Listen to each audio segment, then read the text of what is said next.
In this activity, students represent a given number in various forms. Standard, base 10, place value. They place it in the place value chart and write word form and expanded form. Let's work on this. 35 is my standard form.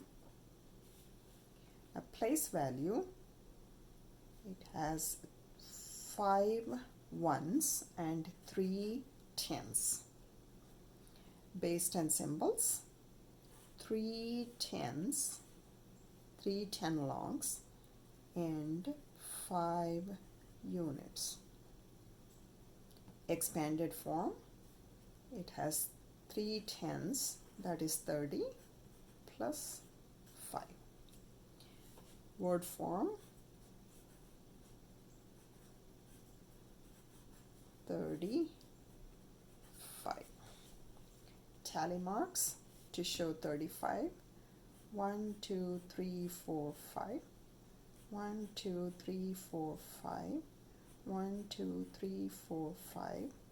1 2 3 4 5. 1 2 3 4 5. 5 10 15 20 25 and 30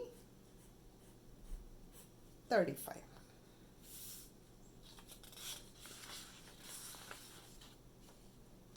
Teacher exemplar sets expectations, directions, helps students work on this activity independently. Here are the reference cards for base 10 blocks, symbols, and word form.